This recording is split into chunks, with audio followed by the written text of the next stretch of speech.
à toutes et à tous. Pour répondre à cette question, je vais commencer par me présenter. Donc, je suis professeure en STAPS ici et je suis socio-historienne du corps, du sport et du genre. Et je remercie Dominique pour cette question parce que de fil en aiguille, de conférence en conférence, je trouve qu'on a tendance à peu poser la question du rapport à l'objet. Pourquoi on travaille sur ces questions-là, pourquoi on fait ça. Et moi, dans le cadre de mon habilitation à diriger des recherches, j'ai dû faire cet effort et essayer d'expliquer pourquoi je travaillais sur le corps, le sport et le genre. Et donc je remercie également Manuel pour sa conférence introductive qui me permet de dire que je fais partie, moi aussi, des athlètes ratés, des sportives ratées, puisque c'est l'athlétisme qui a rythmé les 18 premières années de ma vie. J'étais coureuse de 800 mètres et malheureusement j'ai échoué. Donc j'ai à peine fait les championnats de France et j'ai intégré STAPS et je me suis dit que j'allais transformer cette passion en essayant de l'enseigner, cette passion du sport, donc en essayant d'être professeur d'éducation physique et sportive. Et je me suis très vite aperçue que j'étais trop dans la sélection, trop dans la compétition pour être professeur d'EPS et que la compétition m'intéressait trop. Donc j'étais pas dans un sport inclusif, etc. On pourrait y revenir, j'étais vraiment dans la compétition. Donc j'ai fait de la recherche et je me suis inscrite en Master 1 à l'époque culture sportive ici même, et j'ai découvert la sociologie et l'histoire appliquées au sport.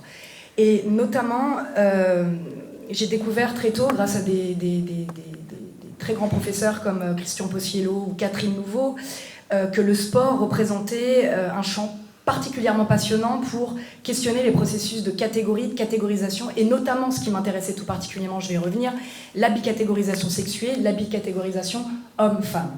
Pourquoi ? Parce que ça m'a renvoyé à ma pratique. C'est-à-dire que vous avez compris que je n'ai jamais excellé, malheureusement, en athlétisme. C'est pas grave. Mais dans le but d'obtenir de meilleures performances, qu'est-ce que j'ai fait ? Je me suis orientée donc vers des disciplines athlétiques, dites à l'époque, enfin toujours encore, de tradition masculine, encore très peu pratiquées par les femmes dans les années 2000. Donc c'était tout juste officieusement ouverte aux femmes dans les années 90, comme la perche, le marteau, le triple saut. Ce qui pouvait alors, selon moi, je pensais naïvement, me laisser une chance d'y exceller. Bon, j'ai failli y exceller, c'est-à-dire que comme il y avait très peu de femmes, j'ai fini 3e sur 3 aux championnats départementaux de marteau. Cependant, ça a du sens par rapport à ce sur quoi je travaille aujourd'hui. Mes parents étaient très ouverts, mais je les ai vus un petit peu inquiets. Lorsque je leur ai dit que je passais du 800 mètres au marteau, j'ai très vite compris que la performance, si vous voulez, de genre allait l'emporter sur la performance tout court, parce que mes parents m'ont laissé faire du marteau, mais j'ai vu un petit peu les réticences ou les craintes de mon père et de ma mère à l'époque en me disant bon, tu peux, mais ne deviens pas trop musculeuse, trop robuste, trop puissante, ne fais pas trop de musculation. Donc très tôt, j'ai compris que j'avais le droit, mais qu'il fallait quand même faire attention et, si vous voulez, veiller à respecter les critères normatifs de la féminité. Et donc, moi, j'avais pas donc, de possibilité de poursuivre et de faire les championnats de France ou les championnats d'Europe, mais mes camarades qui, elles, excellaient en marteau ou en perche à l'époque, n'avaient pas la possibilité de continuer. Donc il n'y avait pas de championnat de France, pas de championnat d'Europe, pas de championnat du monde. On pouvait tout au plus accompagner les athlètes masculins. Et donc, à l'époque, personne ne s'étonnait de ça, et si vous voulez, c'était une sorte d'interdit considéré comme légitime, normal, par tous et par toutes. Dominique, tu me dis si je suis trop longue parce que j'ai plein de choses à dire et peut-être que je suis confuse, d'accord ? Donc je me suis aperçue de ça. Un autre néologisme résonne en moi, inventé par un grand entraîneur national de saut à la perche que je ne citerai pas, qui présentait de très fortes réticences à nous intégrer, nous, perchistes, et il nous nommait clairement les merchistes.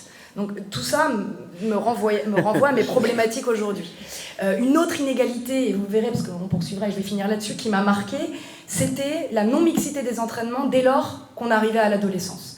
Et comme moi, vous l'avez bien compris, j'avais le besoin de m'entraîner plus et de me mesurer à la norme dominante pour accroître mes performances. Je ne comprenais pas et je disais j'ai envie de m'entraîner autant que les hommes pour essayer de rattraper mes lacunes et mon retard. Et il nous était clairement dit dès l'adolescence que non, nous ne ferions pas plus de gamme parce que nous sommes des femmes, pas plus d'exercices de musculation, etc. Voilà. Et c'est des raisons personnelles qui font qu'aujourd'hui, je travaille, et on y reviendra du coup, je fais du teasing, sur la problématique des contrôles de sexe, aujourd'hui nommés des contrôles de genre, qui vise à clairement réduire des capacités ou des avantages naturels des femmes aujourd'hui. Bon, j'y reviendrai. Merci Anaïs pour cette longue présentation du rapport à l'objet, mais ça a du sens. Et du coup, on va poser la même question à Ariane et à Guillaume. Vous n'êtes pas obligé de faire long. On va avoir du mal. Ça dépend de vous, en fait. C'est vous qui voyez. Ok. Ariane. On va faire, déjà, ce sera pas mal.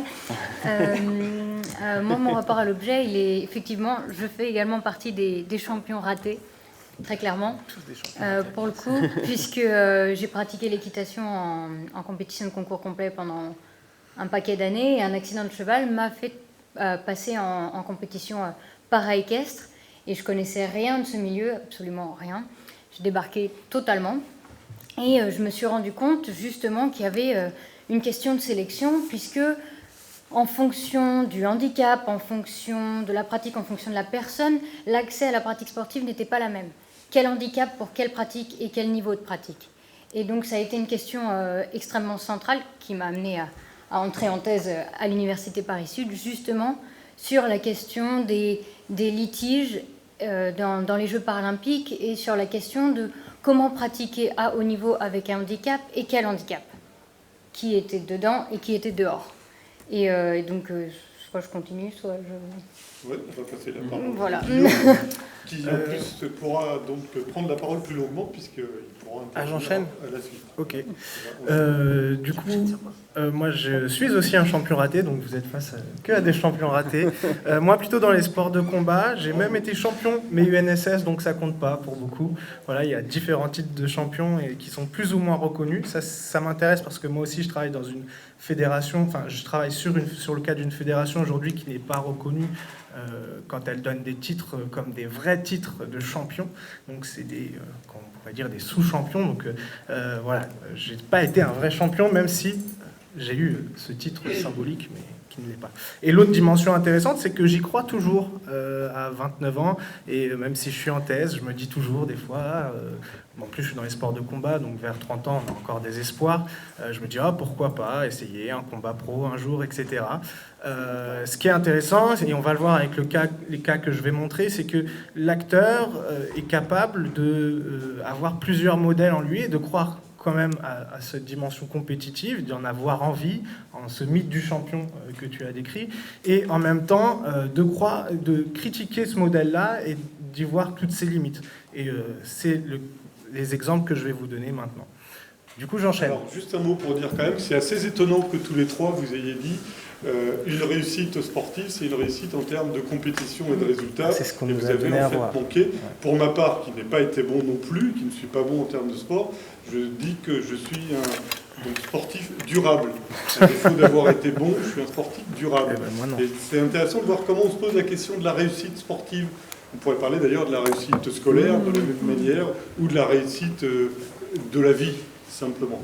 Alors Guillaume, du coup, on enchaîne avec l'idée que s'il y a des fédérations olympiques, il y en a une petite trentaine qui organisent évidemment leurs activités sur le mode de la compétition, il y a aussi des fédérations qui travaillent sur un autre mode. Oui. Et du coup, c'est l'objet de ta thèse. Ou du moins qui ont un rapport plus complexe à la compétition, à la question de la performance et de la sélection. Donc moi, je travaille sur les fédérations sportives et plus précisément sur les fédérations sportives affinitaires. Pour vous donner quelques mots sur ce que c'est qu'une fédération sportive affinitaire, c'est déjà se dire que les fédérations délégataires, les fédérations olympiques, celles qui donnent les médailles de champion de France, etc., elles sont plutôt axées sur cette question de la performance depuis le départ, même si ce constat tend peut-être à s'effacer un peu. Denis Masséglia, le président du CNSF, me disait qu'aujourd'hui on n'a plus de différence entre les fédérations affinitaires et les fédérations françaises délégataires classiques, parce qu'elles font toutes du social, de l'éducatif, etc. Et que la question de la performance prendrait finalement une place secondaire. On peut quand même dire que les fédérations affinitaires, et c'est le président d'une fédération, Jean Wenzel, qui le disait, qu'elles ont un objet commun, c'est celui de la réalisation de la personne, quand la fédération délégataire a plutôt pour objet principal la réalisation du sportif au plus haut de son niveau. Donc l'idée, c'est d'être sur un projet plutôt humain, éducatif, avec ces fédérations affinitaires. On va voir qu'elles ont un rapport à la compétition et à la performance, à la sélection qui est différente. Pour certaines, elles vont rejeter en quelque sorte ce modèle compétitif parce qu'il a toutes les limites qu'on a vues, il met des gens à l'écart, il y a une dimension de sélection qui est même de la ségrégation finalement qui est trop forte. Il y a d'autres fédérations comme la FSGT que j'étudie qui revendiquent ce droit à la compétition pour ce type de fédération parce qu'elles y voient un espace pour lutter, pour aussi revendiquer des pratiques pédagogiques, des approches de la sélection et de la performance qui sont autres et qui y voient un espace où finalement on peut progresser. Alors, quelques mots sur la FSGT, parce que dès le départ, on va voir dans son ADN un travail sur cette question de la sélection et, comme je vous disais, voire de la ségrégation. La FSGT, elle est fondée en 1934 de la fusion de deux fédérations avec une coloration politique particulière, une fédération socialiste, l'USSGT, et une fédération communiste, la FST, Fédération sportive du travail. Les deux fusionnent, et c'est marqué ainsi dans l'objet, face à la montée du fascisme et dans l'idée de s'opposer aussi au sport bourgeois et donc d'offrir la pratique sportive, d'organiser la pratique sportive pour le monde ouvrier. Aujourd'hui, ça a bien évolué, mais dès le départ, par exemple, ce que va faire la FSGT, c'est qu'elle va constituer une sélection, une délégation française pour participer aux Olympiades populaires de Barcelone qui ont lieu en 1936 face aux Olympiades fascistes de Berlin. Donc on a déjà un premier travail... Oui. Fédération sportive et gymnique du travail. Ouais. Donc dès le départ, dans l'ADN de la FSGT, on a un travail qui se dit il faut rendre la pratique accessible à tous, peu importe son sexe, peu importe, enfin peut-être pas à cette époque-là, parce qu'il y a quand même ces discriminations qui étaient déjà présentes, en tout cas peu importe sa religion, peu importe son rang social.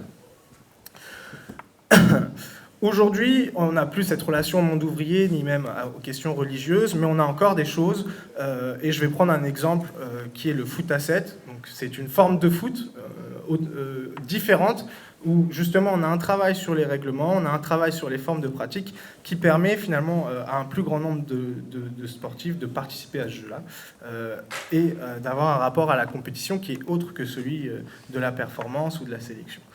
Cette forme de foot, elle émerge dans les années 1968, pour son premier point d'émergence, autour des piquets de grève. On avait des grévistes qui s'ennuyaient et qui avaient envie de jouer au sport. Et un acteur de cette époque-là dit s'il y avait un ou deux sportifs par équipe, tous les autres n'avaient jamais pratiqué de sport. Et c'était une époque où, en gros, si tu n'étais pas champion, tu ne jouais pas. Donc tout le monde ne pouvait pas jouer au foot. Il y avait beaucoup de gens qui étaient hors forme. Et donc on a procédé à des adaptations de règles pour rendre cette pratique possible pour le plus grand nombre d'ouvriers, peu importe sa forme, peu importe son niveau de jeu. L'idée, c'est donc de faire des équipes de 7 plutôt que 11 parce que c'est plus facile à organiser. C'est d'organiser des matchs sur des demi-terrains parce qu'on a moins à courir, mais aussi on peut faire tourner plus d'équipes. C'est de ne mettre ni... Ah, ça marche plus. Ah, si, ça remarche. Merci. C'est de mettre ni tacle, ni situation de hors-jeu pour favoriser les phases de jeu plutôt que les phases de conflit. Et c'est aussi de mettre de l'auto-arbitrage, d'une part parce qu'un arbitre, ça coûte cher à faire venir, et d'autre part pour responsabiliser les sportifs face à la situation de conflit que peut provoquer l'envie de gagner. Tout ça, en fait, est mis en place pour une raison idéologique forte, c'est de dire que c'est la priorité au jeu avant l'enjeu. C'est souvent ce qui se dit, jouer, c'est le jeu qui doit primer. Aujourd'hui, c'est plus les ouvriers qui pratiquent ce foot à 7, on a différentes classes sociales, et d'ailleurs des gens qui sont plutôt des cadres ou des choses comme ça qui vont pratiquer ce foot à 7. Mais on a toujours l'idée de concilier ce modèle de règlement alternatif qui permet d'avoir une autre relation à la performance. Mais on est capable de concilier les modèles. C'est-à-dire qu'aujourd'hui, si je prends le nom des clubs de foot à 7, c'est assez symbolique de ça.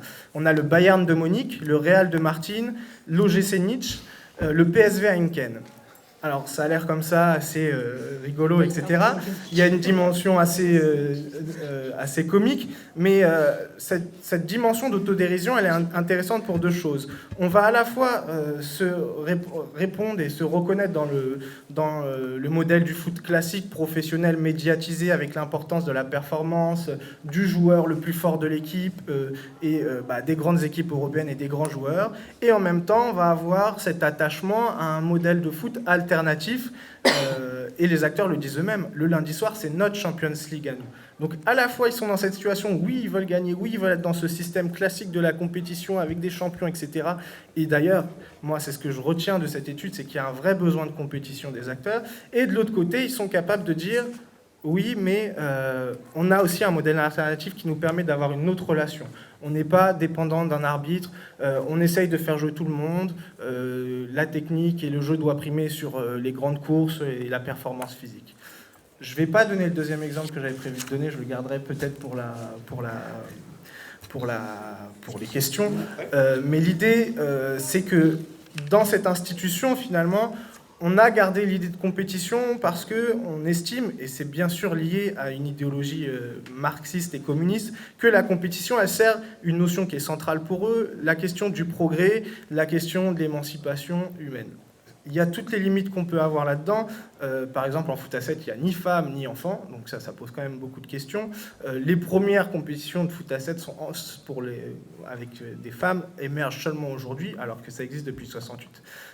Je voulais juste finir sur une phrase de René Moustard, qui est un acteur de cette fédération, qui dit que l'idée, c'est que avec la FFGT, c'est d'avoir le sport pour le plus grand nombre et le plus haut niveau possible pour chacun.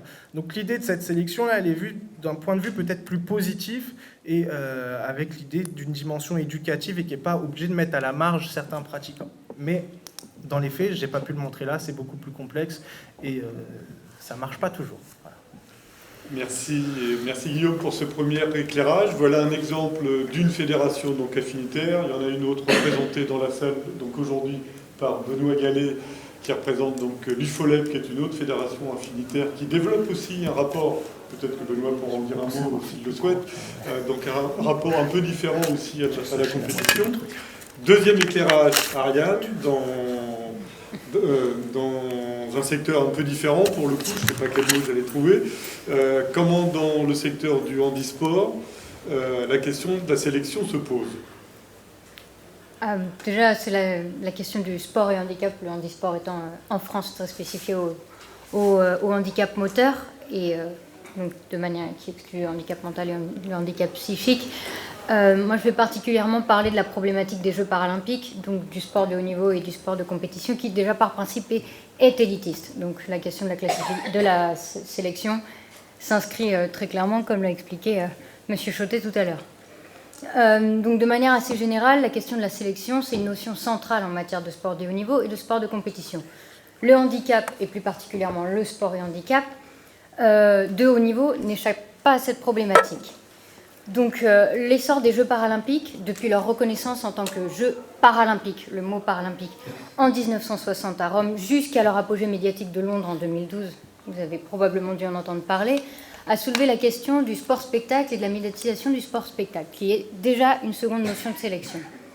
Donc pour cette question, j'ai retenu deux critères centraux qui mettent en avant un principe antinomique entre le sport paralympique et la notion d'inclusion du handicap par le sport, qui ne sont pas la même chose. Donc le premier point, c'est la notion de classification. De manière assez succincte, le principe de classification, c'était à la base créé pour diviser les différents types de handicap dans chaque pratique sportive. Donc chaque type de handicap était rangé dans une classe pour une pratique sportive déterminée. Toutefois, comme l'explique Anne Marcellini, cette division, elle ne rendait pas compte du développement de la pratique sportive en elle-même au regard du handicap. Donc cette division, elle n'était pas fonctionnelle et correspondait peu aux particularités des spécificités des activités sportives. C'est pourquoi des recherches ont créé des systèmes de classification fonctionnelle dans des regroupements qui ne se sont plus basés sur le handicap, mais sur l'équivalence fonctionnelle dans la tâche sportive considérée.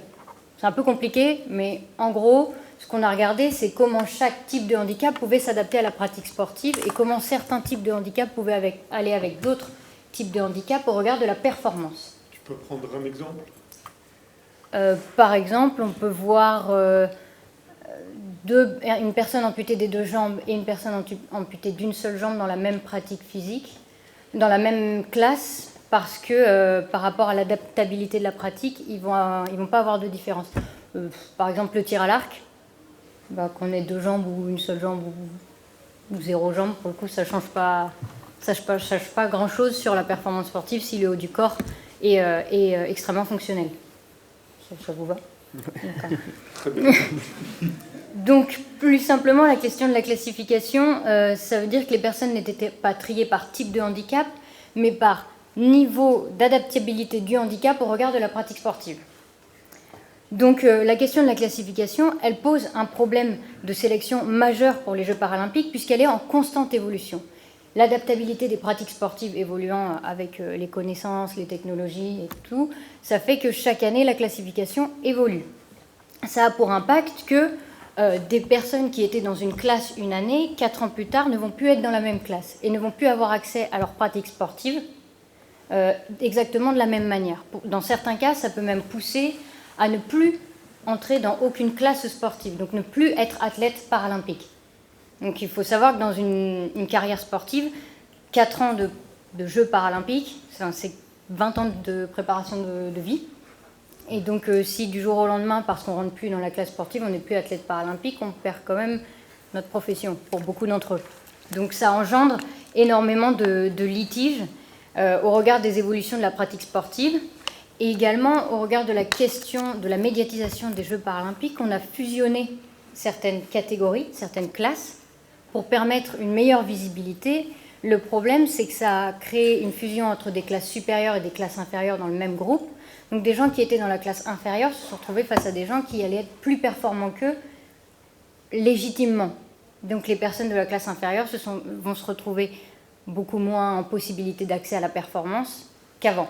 Donc ça pose une question de sélection et d'accès à la performance sportive. Le second argument, c'est aussi la question des athlètes professionnels, puisque dans beaucoup de pays d'Europe, je travaille sur les pays de l'Union européenne, les athlètes parasportifs, donc en situation de handicap, ne sont pas reconnus comme des athlètes professionnels. Et donc, la question d'accès à la pratique, du suivi professionnel et aussi du suivi socio-professionnel du sportif pose question. Ça va ramener encore à une notion d'élitisme, c'est que c'est ceux qui pourront avoir une profession, un salaire et un accompagnement de vie qui leur permettra d'avoir accès à la pratique, qui vont arriver au meilleur niveau. Jusque-là, ça ne différencie pas trop des athlètes valides, mais il y a de plus en plus de reconnaissance dans tous les pays du monde de la professionnalisation des athlètes valides. Je pense que ça, c'est communément acquis. Et donc, pour pallier à ces différences sociales, le Comité paralympique sportif français a engagé un programme qui s'appelle La Relève, qui tout simplement se fait sur 5 ou 6 jours en France, 5 ou 6 lieux en France, où toutes les personnes en situation de handicap vont aller pratiquer pendant 1 ou 2 jours toutes les pratiques présentes au programme paralympique. Et à la fin de ce programme paralympique, on va leur dire si oui ou non ils peuvent être potentiellement médaillables ou paralympicables. Et on peut dire ça comme ça. Et donc ça renvoie à la question de la sélection dans les pays africains dont M. Chotet a parlé tout à l'heure, puisque pour pallier à ces problèmes de sélection, de classification et ces sélections plus ou moins socio-professionnelles, on a créé ce modèle de sélection-là qui part du principe qu'à partir du moment où un athlète va être potentiellement détecté, on va l'accompagner jusqu'à Paris 2024, jusqu'à une médaille. Donc ça pose une nouvelle question de la sélection. Toutefois, ça va poser un problème sur l'accès à la pratique sportive pour les personnes en situation de handicap et pour tous de manière générale, puisque ce programme-là ne cible que les sports paralympiques et donc que les potentiels de médailles. Donc on est encore une fois non pas sur une logique d'accès à la pratique sportive pour les personnes en situation de handicap, mais accès à la performance pour une pratique paralympique au sens des idéaux et des valeurs olympiques de performance sportive. Je peux continuer, si vous voulez. Oui, on a un mode de sélection donc très, très évolutif, en fin de compte, c'est ce que tu dis, qui provoque un certain nombre de situations de conflit. C'est le cœur de la thèse, d'ailleurs. Est-ce que tu peux nous en dire un peu plus De ma thèse de ces situations de conflit. D'abord, peut-être redonner un exemple. Déjà, pour la question de la classification, on a un exemple extrêmement probant d'une athlète française qui était dans une catégorie de paracanoë, si je ne dis pas de bêtises, de paracanoë, si je ne dis pas de bêtises, toujours, je suis pas sûre, qui s'est vue sommée d'expliquer son handicap. Elle a eu des médailles paralympiques, donc elle est française, elle a eu des médailles paralympiques, et elle a été sommée il y a 2 mois de ça, d'expliquer son handicap, d'expliquer sa maladie et de devoir la justifier pour pouvoir rentrer dans la catégorie dans laquelle on l'avait positionnée. C'est-à-dire qu'à l'heure actuelle, elle n'est plus athlète paralympique, puisque tant qu'on n'a pas justifié au regard de la classification quel était son handicap, elle n'a plus de statut. En gros, c'est comme si on disait à Usain Bolt qu'il court trop vite, donc on va l'enlever. C'est un peu un raccourci, mais l'idée n'est pas totalement loin. On a aussi la question de la volonté de tendre vers un perpétuel idéal olympique.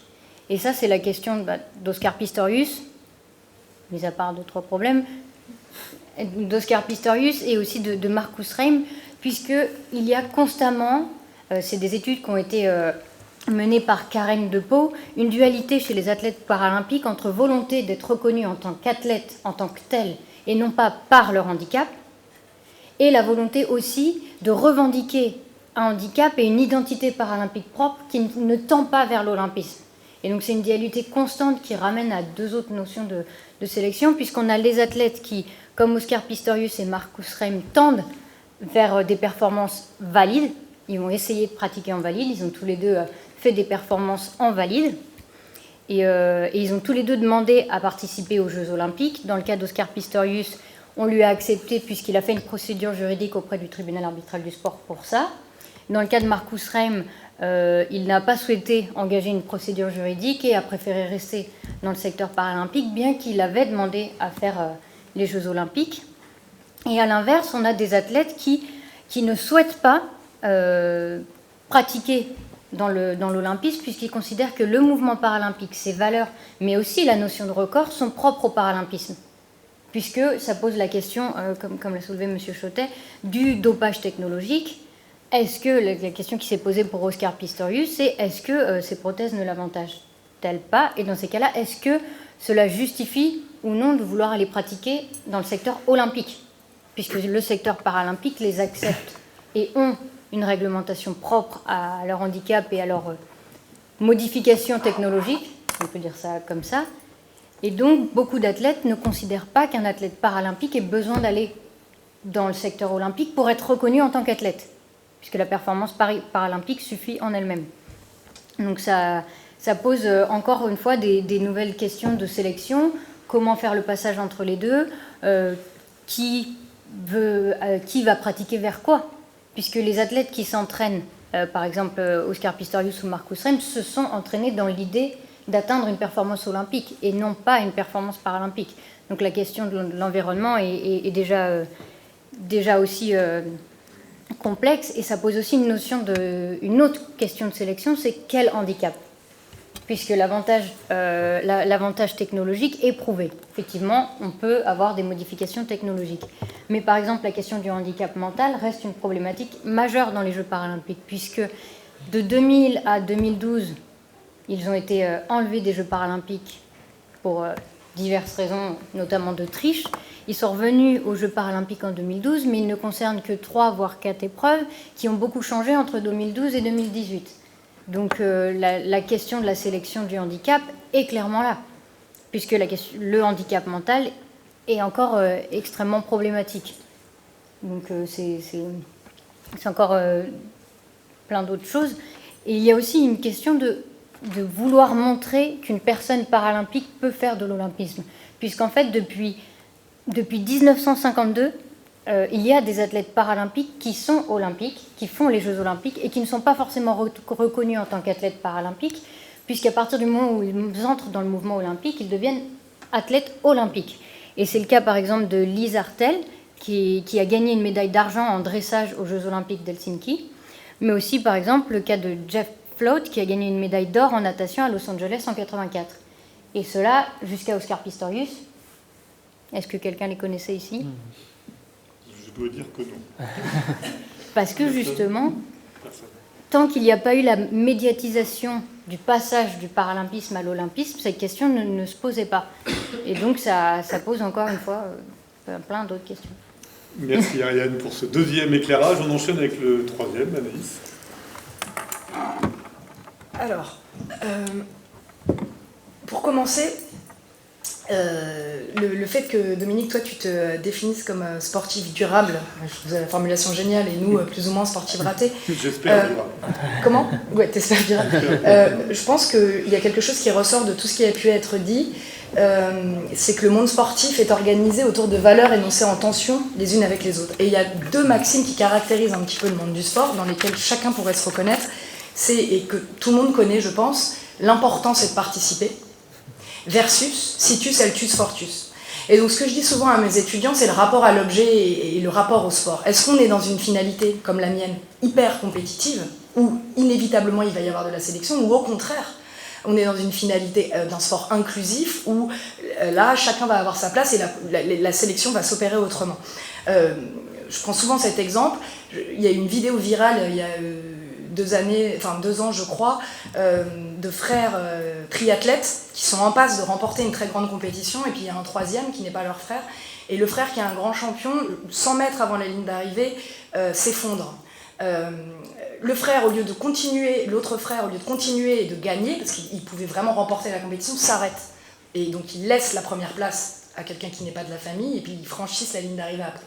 Moi, je vais être très honnête avec vous, j'adore ma petite sœur, mais je la laisse s'effondrer, je gagne et je vais la récupérer.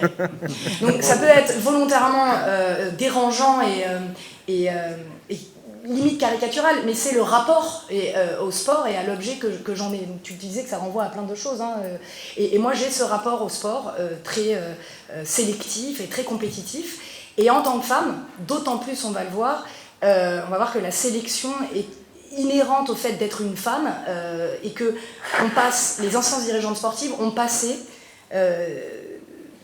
des siècles et des siècles à sélectionner ce que doit être une vraie femme autorisée à concourir. Pourquoi je vous dis ça ? Aujourd'hui, actuellement, vous avez une Sud-Africaine qui s'appelle Caster Semenya, qui est coureuse de 800 mètres, qui est devant le tribunal arbitral du sport. C'est en ce moment même, le verdict va être rendu le 26 mars. On veut lui demander de réguler ses avantages, soi-disant ses avantages hormonaux, donc son taux de production de testostérone naturel. Il n'est pas, et c'est très important de le spécifier, question de dopage. C'est-à-dire que cet athlète produirait trop de testostérone, que la moyenne arrêtée de manière arbitraire, donc 10 maintenant c'est 5 nanomoles par litre de sang de testostérone, et donc on veut qu'elle prenne des médicaments pour réguler ses taux hormonaux, afin qu'elle puisse concourir dans la catégorie femme.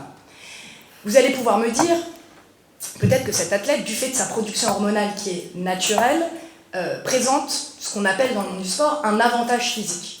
Alors, les scientifiques essayent de prouver et de démontrer qu'elle présente un avantage physique.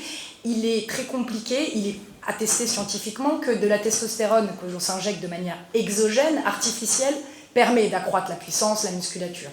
Or, les scientifiques ne parviennent pas aujourd'hui à prouver que la testostérone produite de manière, j'insiste, endogène naturelle, permet d'accroître les performances. Parce que ça renvoie à la problématique de Pistorius ou des athlètes qui ont des prothèses.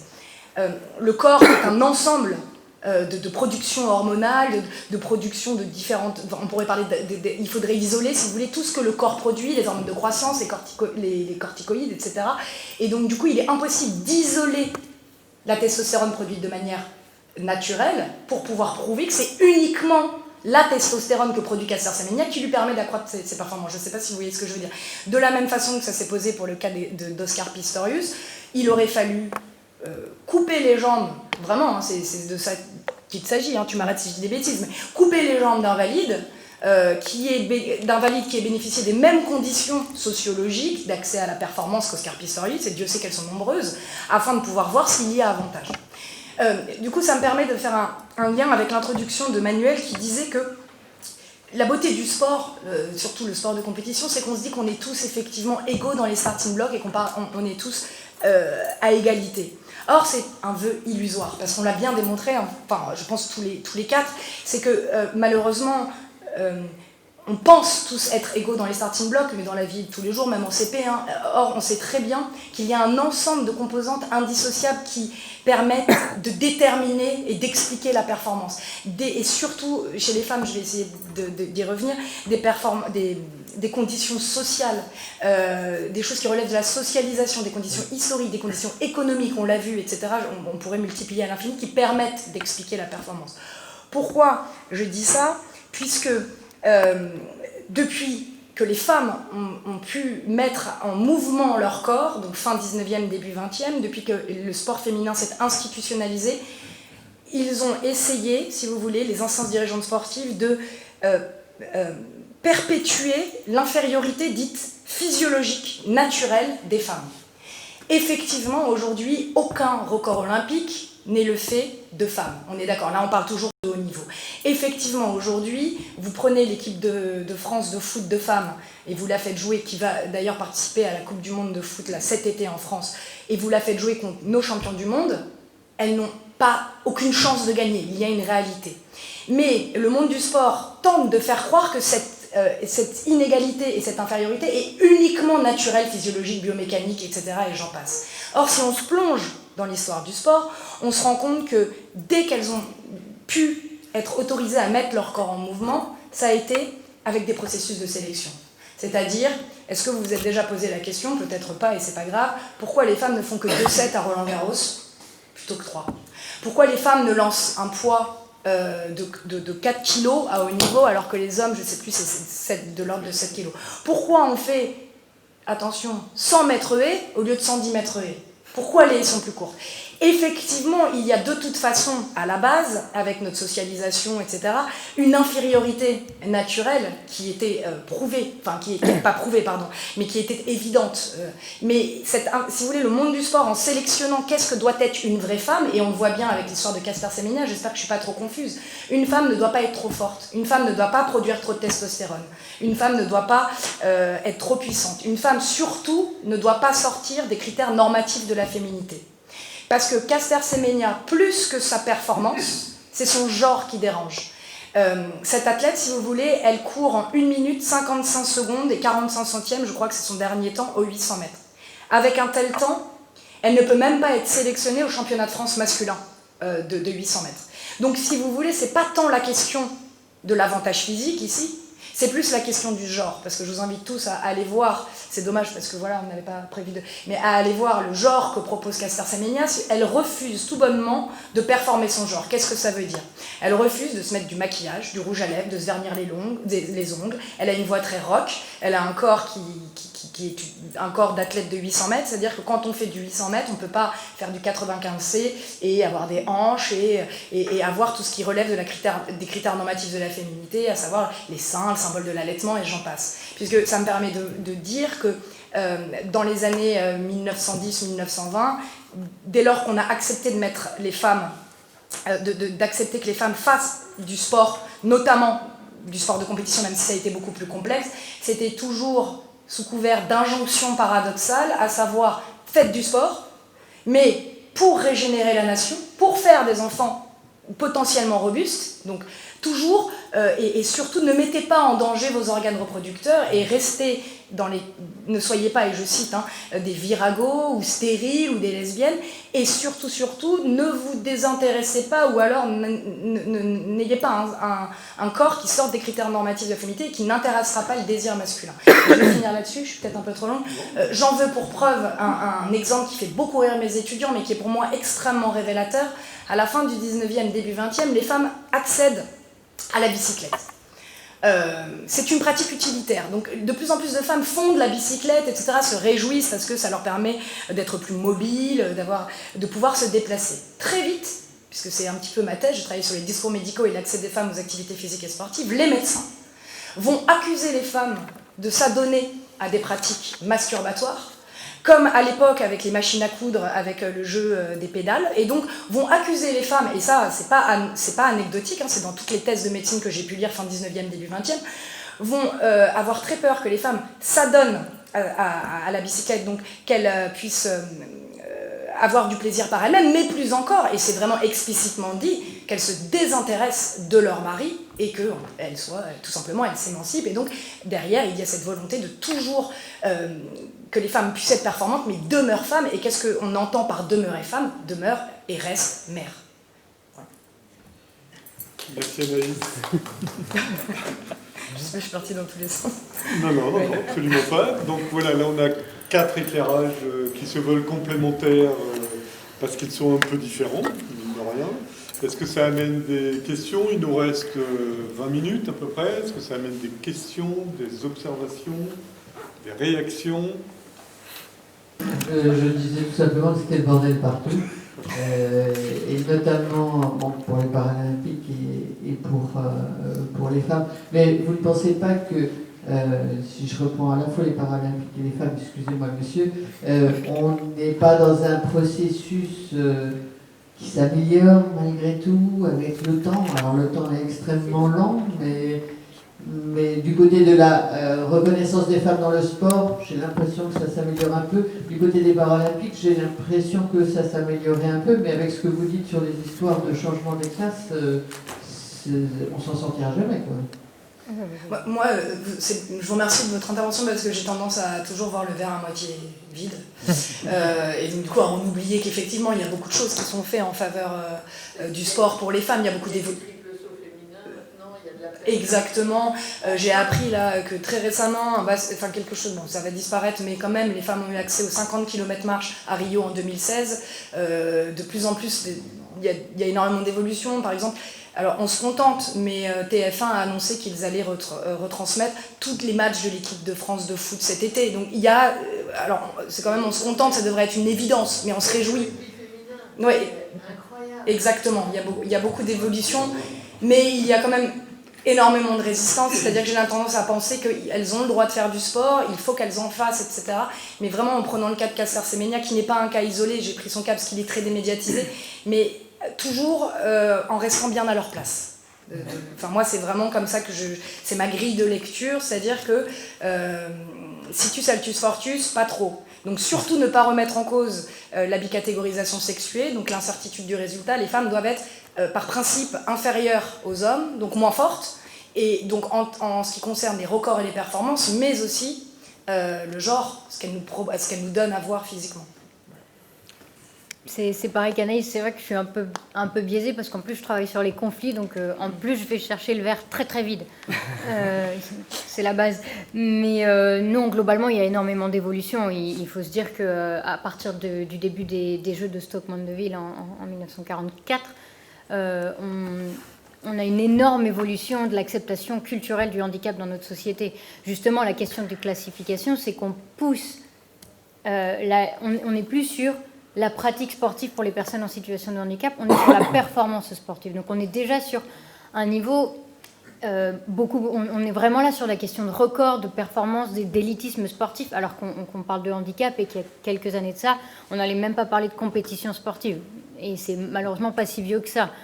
Et donc il y a effectivement une énorme évolution de l'acceptation culturelle du handicap qui pose ces questionnements. Et la question du conflit, et particulièrement dans ma thèse, elle n'est pas vue négativement. Elle est vue justement comme porteur d'amélioration sociale.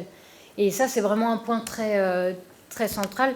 C'est que je pars des postulats de Simmel qui porte le conflit exactement comme un porteur d'évolution sociale et que chaque conflit est extrêmement positif.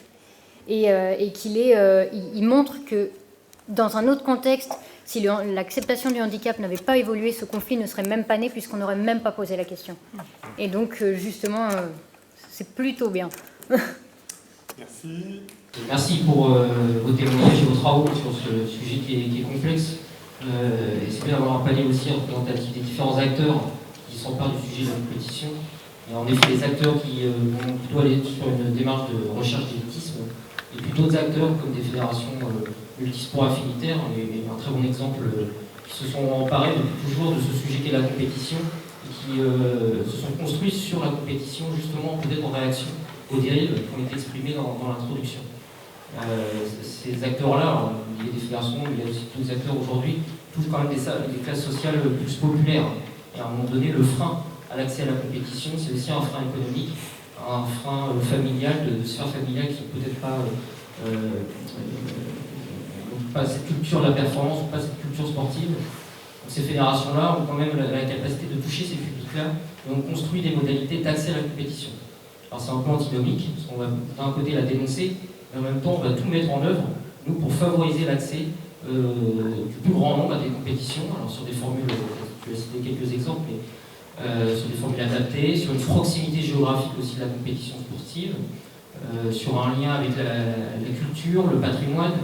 Toutes les enquêtes, les dernières enquêtes aussi montrent un désintérêt de la compétition, des choses peut-être à prendre avec précaution, parce que finalement ce que les gens recherchent, c'est la convivialité, c'est pratiquer entre amis, et finalement est-ce que l'espace de la compétition n'est pas un super espace pour cela?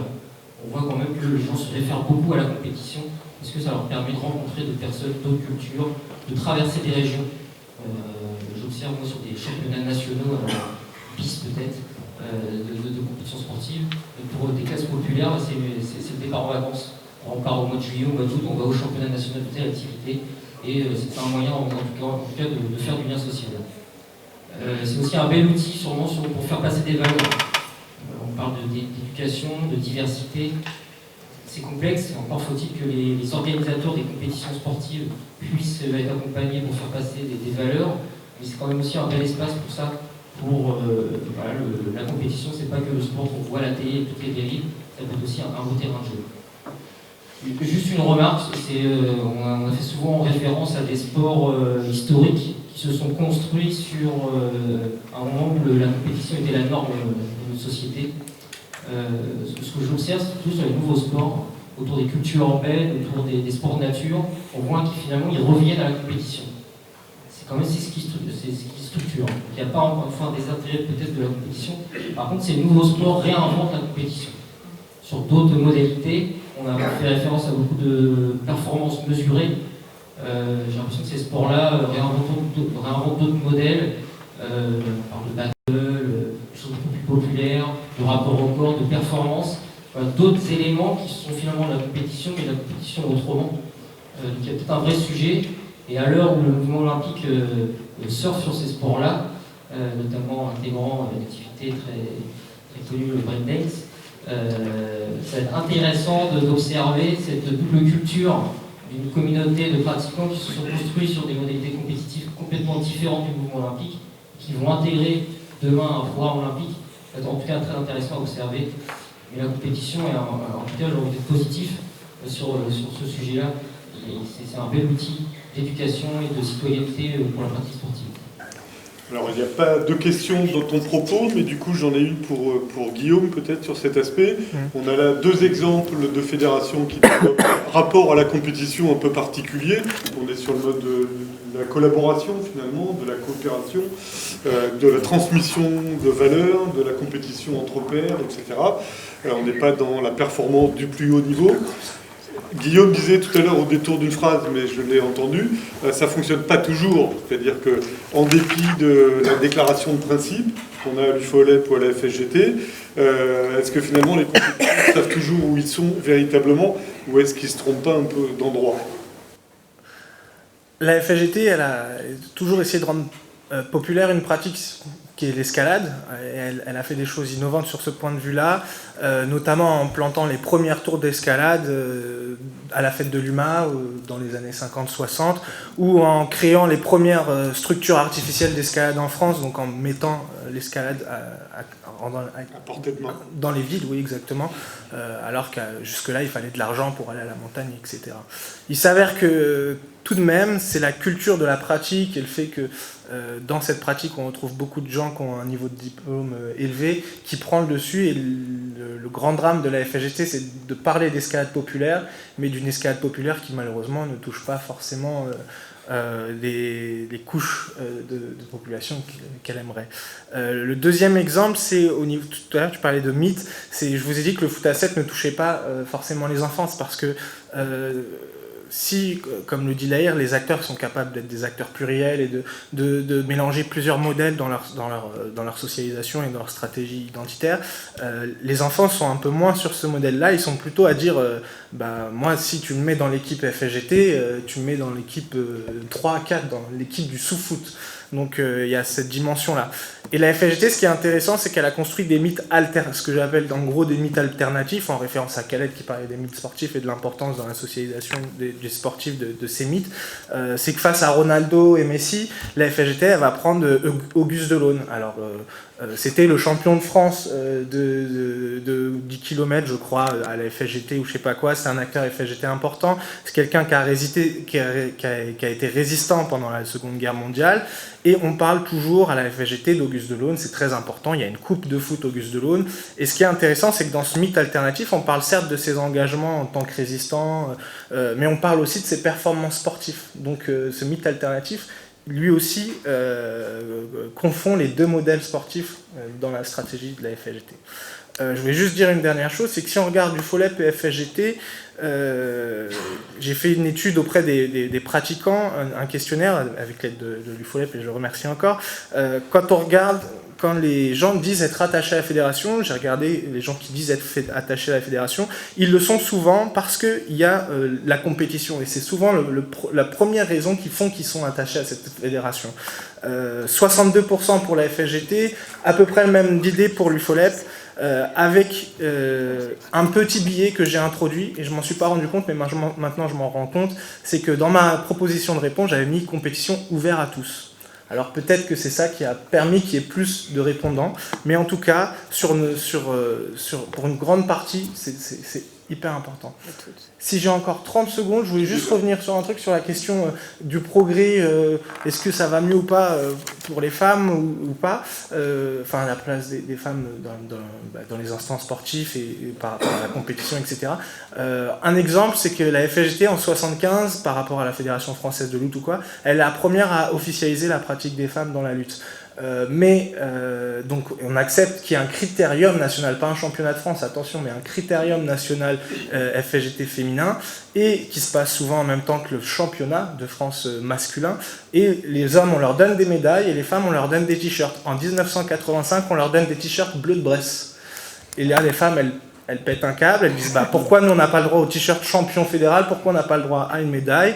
Elles se liguent tous et elles s'insurgent en quelque sorte, elles prennent leur t-shirt bleu de Bresse et elles les jettent sur le rond central. Vous savez, en lutte, il y a un rond central. Et elles disent maintenant, nous aussi on veut des médailles. Et après ça, il y a un championnat de France. Donc ce que je retiens de cette expérience, c'est juste que c'est parce qu'il y a des femmes sportives qui s'insurgent et qui sont dans l'action pour aller contre ça, que ça évolue entre guillemets. Je crois qu'il n'y a plus de lutte féminine à la FSGT à nouveau. Voilà. Donc on est dans des allers-retours et des luttes permanentes, j'ai l'impression. C'est pareil, c'est pas tant sur les questions, mais sur plutôt de l'ordre du témoignage. Je crois que sur la question de la pratique féminine, par rapport à ce qui a été dit, effectivement, il y a des choses qui évoluent très clairement sur les dernières années. J'en veux pour preuve l'organisation quand même, maintenant dans beaucoup de pratiques sportives, de compétitions qui sont des compétitions mixtes, et qui donc concernent à la fois les garçons et les filles sur le même type d'épreuves.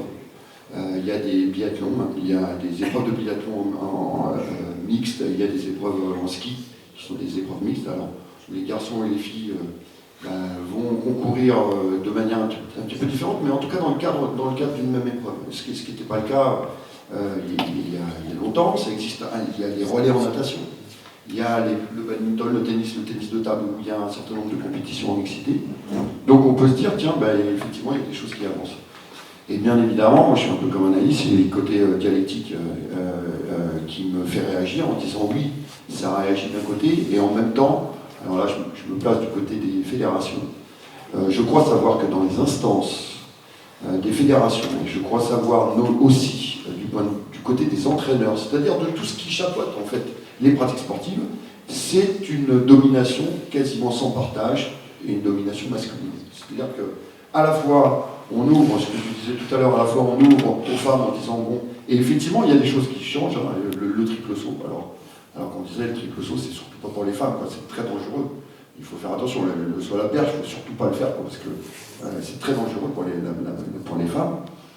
Donc à la fois il y a des choses qui avancent et puis il y a encore un certain nombre de verrous qu'il va falloir être capable de faire sauter et je pense qu'on n'en est pas tout à fait là. Donc ça c'est sur l'aspect féminin. Après c'est le deuxième commentaire, c'est sur la question compétition-sélection. Et donc de dire que, mais ça a été dit, de dire que la compétition c'est aussi un facteur de développement humain. Et que donc du coup, penser à un moment donné la compétition, c'est penser être capable de se confronter, de s'affronter dans le respect de l'autre. Et que donc du coup, sur cet aspect-là, il y a effectivement donc, des fédérations qui jouent le jeu, mais je crois que les fédérations de plus en plus sont obligées de jouer ce jeu-là. C'est-à-dire que pour exister encore, il y a des pratiques, on parle de la diversification des pratiques, quand on parle du rugby, moi je connais un petit peu le rugby. Le rugby, c'est à la fois le rugby à 15, c'est aussi maintenant le rugby à 7, mais c'est aussi le touch rugby, c'est le rugby à 5, et ainsi de suite. Donc il y a des formes de pratiques qui sont des formes dédiées au plus grand nombre, et dans ces formes de pratiques, les aspects de compétition sont plutôt valorisés en termes de rencontres, de se rencontrer, hein, au sens convivial du terme, plutôt que de s'affronter. Je rappelle quand même aussi que dans l'histoire des pratiques, et donc dans les aspects, dans la socio-histoire des pratiques physiques, sportives et artistiques, et notamment dans les sports collectifs, je rappelle aussi que les matchs de foot et les matchs de rugby, quand c'est inventé, c'est un moment de rencontre. Et ça n'est absolument pas un moment de compétition. En tout cas, de compétition dans des perspectives nationales et internationales. Et je rappelle d'ailleurs que sur ce moment-là, et c'est aussi intéressant de le savoir, il n'y a pas d'arbitre. C'est-à-dire qu'au départ, il n'y a pas d'arbitre. C'est de l'auto-arbitrage. L'arbitre, la création de l'arbitre, c'est parce qu'à un moment donné, c'est les capitaines d'équipe qui étaient obligés de gérer la rencontre, et que les capitaines d'équipe, plutôt que de discuter à chaque fois de la faute commise ou pas, se sont dit à un moment donné, il vaut mieux que je joue. Et donc du coup, ils ont demandé à une tierce personne à un moment donné de pouvoir intervenir, ce qui donne, dans l'histoire, dans la socio-histoire, en fait, les bases de cette idée du respect de l'arbitre, c'est-à-dire que l'arbitre est un acteur du jeu au même titre que les autres, et s'il n'est pas là, de toute façon, on ne peut pas jouer. Bon. Et pour finir, compétition-sélection, et je sais certainement que vous l'avez dit avant que j'arrive, l'idée de la sélection, c'est bien évidemment aussi, moi je suis sur Massy, pour situer un peu les choses, j'ai une mission sociale à l'intérieur de mon club, et en même temps, Massy est reconnu dans le monde du rugby comme étant un club dit formateur, c'est-à-dire qui permet à un certain nombre de jeunes, notamment de jeunes issus des banlieues, d'accéder au plus haut niveau de pratique. Et là, la question de la sélection se pose la question de l'ascenseur social, c'est-à-dire que ça pose aussi la question d'accession à des emplois qui sont des emplois rémunérés, et vous n'êtes pas sans savoir, ou sans avoir remarqué que ça provoque effectivement un certain nombre d'ambitions, ou en tout cas ça développe un certain nombre d'ambitions. C'était juste... D'être électrocuté si vous passez mal un obstacle, force le trait à peine, c'est-à-dire qu'on reçoit des décharges électriques. Donc là, on est dans des formes de compétition assez particulières qui renvoient sûrement à une préparation militaire, pratiquement. Mais en même temps, quand on faisait le service militaire, ce que je n'ai pas fait, on ne payait pas, quoi. Bon, là, on paye 70 € pour une demi-journée, c'est beaucoup, me semble-t-il. Quel regard on peut porter sur ça? Parce qu'il y a il y a là des compétiteurs qui jouent le jeu jusqu'au bout. L'idée, c'est de faire le plus vite possible, seuls contre les autres. Et puis, on observe aussi qu'il y a plein de formes de coopération qui s'organisent. C'est-à-dire que ce n'est pas seul contre les autres, c'est aussi on va s'entraider pour franchir les obstacles. Certains sont d'ailleurs assez durs. Est-ce que ça vous amène une réaction Alors, sur les courses extrêmes, c'est un terme que je ne reprends pas forcément à mon compte, puisque je pense qu'en les qualifiant comme telles, on prend parti dans les luttes de définition, où elles sont partie prenante, c'est-à-dire qu'en se faisant qualifier de course extrême, c'est une forme de valorisation en fait. On parlait du 800 mètres tout à l'heure. Quelqu'un qui a déjà fait un 800 mètres dans sa vie, c'est une course extrême. Voilà, donc en fait, c'est pas forcément plus difficile de faire le tour du Mont Blanc que de faire le 800 mètres en moins de 2 minutes 5 ou je ne sais quoi. Donc en fait, là, le fait d'apposer un ça extrême renvoie à une stratégie d'anoblissement de certaines pratiques pour ceux qui la promeuvent. Au regard, moi, de mon travail en thèse qui portait sur l'athlétisme classique, sur une piste ou sur route, ce qui me semble être frappant, c'est qu'il y a une contemporanéité, ce qui ne veut pas dire qu'il y a une cause à effet, entre le fait que les courses de demi-fond et de fond deviennent l'apanage des coureurs d'Afrique de l'Est et d'Afrique du Nord. Et à compter de ce moment-là, ça j'ai pu l'objectiver, on voit une désertion objective des coureurs européens de ce type de compétition. C'est-à-dire, voilà, je cite de mémoire, hein, en milieu des années 80, il y avait à peu près 100 coureurs européens qui couraient le 5000 mètres en moins de 13,40. 10 ans plus tard, ils ne sont plus que 30. Donc en gros, à mesure que les coureurs africains prennent les devants de la scène sur ces épreuves, eh bien, ces épreuves sont désertées par les coureurs européens, en tout cas les compétiteurs. Et de fait, on peut interpréter l'émergence de ces courses, le trail, etc., qui apparaît à ce moment-là comme étant lié à une volonté de se créer un espace compétitif alternatif, moins concurrentiel et symboliquement très rentable. C'est-à-dire que quand vous rentrez, enfin je sais pas, quelqu'un qui bosse, etc., il vient lundi au boulot, et on lui dit alors qu'est-ce que tu as fait ce week-end? Il va lui dire j'ai fait le 1500 mètres. Ah bon, tu as fait combien? Tu as fait 3,42. Bon, ça vous place à peu près 20e français. Bon, ça vaut rien. Quelqu'un qui rentre du boulot et dit j'ai fait un trail, machin bidule, en disant waouh, tu as fait un trail, etc. Ah bon, tu es capable de courir 70 km, c'est incroyable. Alors que sportivement, ça vaut bien moins que de courir le 1500 mètres en 3,42. Donc, je ne prétends pas épuiser le sens de ce qu'on peut dire sur ces épreuves, mais il me semble qu'il y a néanmoins ce genre de dynamiques qui sont à l'œuvre de se créer un espace alternatif, moins concurrentiel et symboliquement plus rentable. Alors, pour terminer, puisqu'il est, il est bientôt 16h, Guillaume, tu peux intervenir. Juste peut-être pour compléter... C'est bon? Parle fort. Si on appuie sur Power, ça marche mieux. Pas sur les courses privées, mais plutôt sur le foot, parce que le foot à 7 a aussi un concurrent, c'est les salles de foot privées.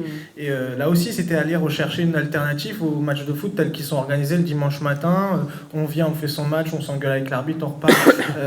Là où ils ont réussi à battre un peu le foot associatif, c'est avec des espaces de convivialité mieux organisés, des championnats aussi sympas, avec une dimension ludique plus forte peut-être que pouvait avoir le championnat fédéral. D'ailleurs, en athlétisme, ce qui est intéressant, c'est de voir que la fédération d'athlétisme est une des premières à prendre une structure un peu différente que celle associative, en reconnaissant un objet commercial et en se positionnant sur cette dimension du coup de commercialiser des événements sportifs et accepter d'affilier des organismes à but commercial. C'est une des premières.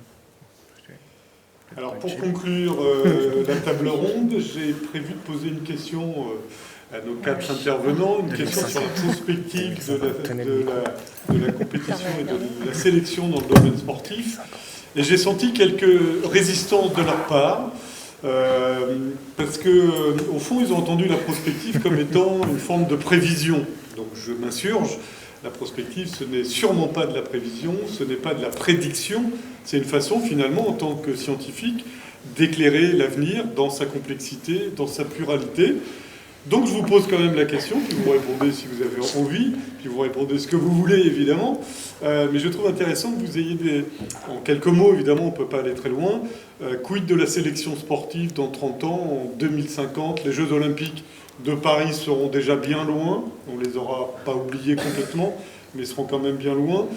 Est-ce que vous pouvez, de votre point de vue, à partir des études que vous menez, de vos analyses, identifier une variable qui pourrait se révéler un peu déterminante finalement sur ces transformations?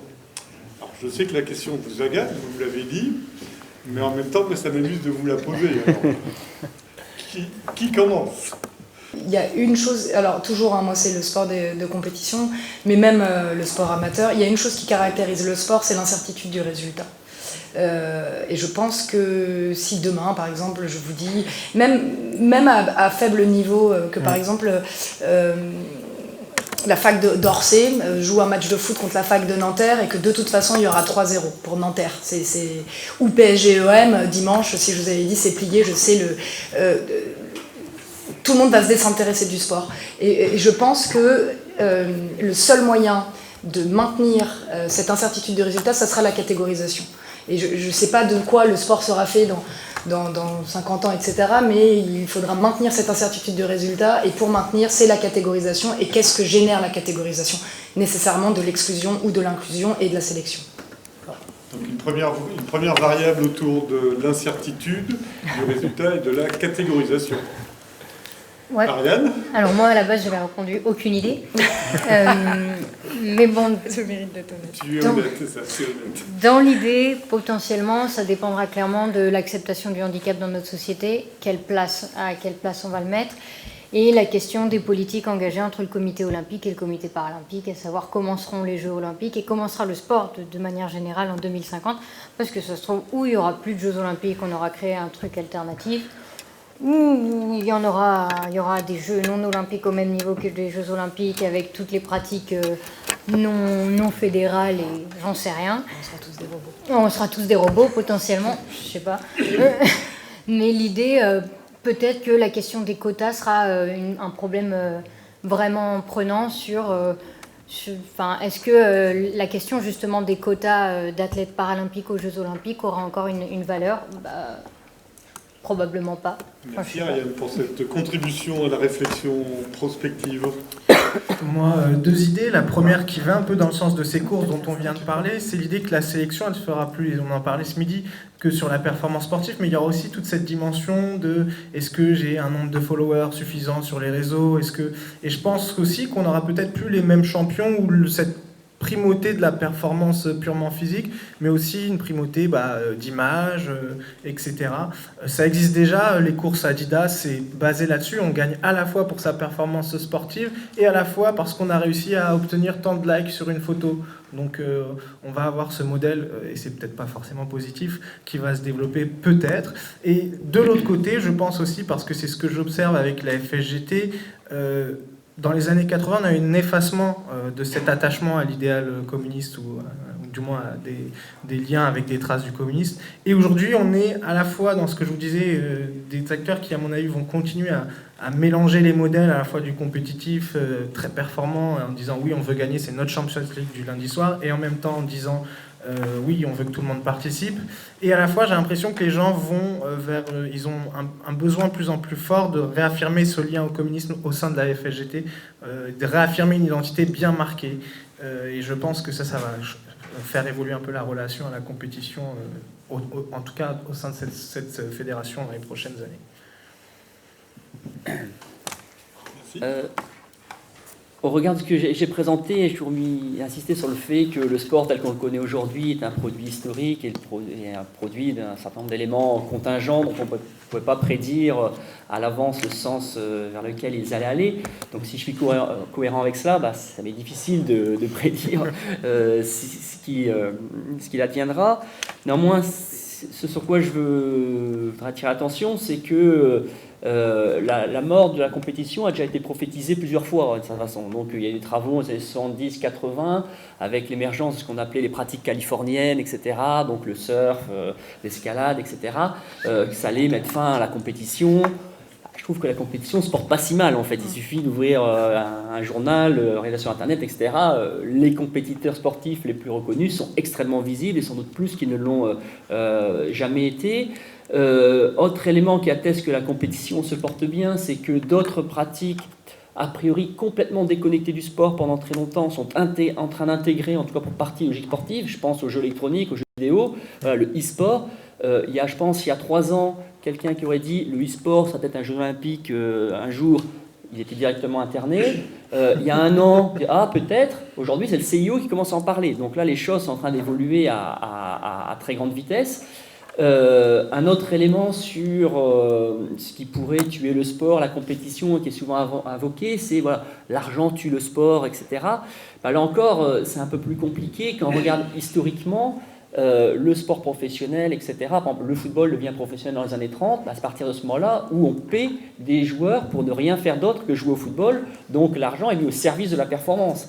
Et encore aujourd'hui, quand on regarde les sommes extraordinaires que les clubs sont capables de payer pour faire venir des joueurs, en fait, ils ne prennent pas les joueurs sur la beauté de leur coupe de cheveux, je ne sais quoi, mais bien sur les compétences sportives et au nom de les performances et de leur contribution à une victoire espérée dans un grand championnat. Donc on voit comment l'argent est intégré dans le sport et mis au service de la production de plus de compétition, pour aller dans le sens de produire des équipes compétitives. Donc voilà, l'idée que la compétition semble bien se porter en dépit de tout ce qu'on peut dire rapidement parfois. Eh bien, mine de rien, vous aviez beaucoup d'éléments prospectifs qui ont pu être présentés. Alors, on aurait pu croire que c'est vous qui... Ah, on me fait signe que non, mais je voulais vous donner la parole pour conclure. Notre société se digitalise, et donc le e-sport est le prolongement naturel du sport que l'on connaît aujourd'hui. C'est tout. Mais vous l'avez mentionné. J'en profite pour attirer votre attention sur la thèse de Florian Lefebvre qui travaille sur l'e-sport depuis plusieurs années. Il avait une longueur d'avance. Et la thèse arrive bientôt à la fin. Et d'ailleurs, la table ronde arrive aussi à la fin. Donc je vous remercie, vous et vous quatre, d'avoir joué le jeu.